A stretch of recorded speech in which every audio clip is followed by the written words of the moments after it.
சரியா?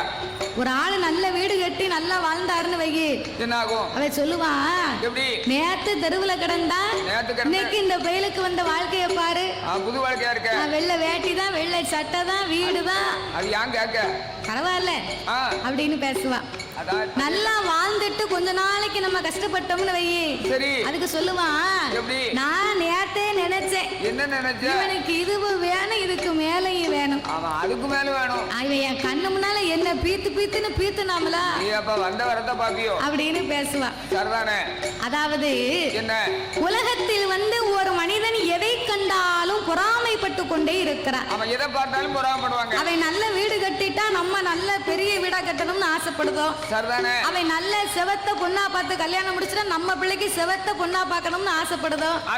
அவர் ஒரு பைக்கு வாங்கினா நம்ம ஒரு பெரிய கார் வாங்கணும்னு நினைக்கிறோம்.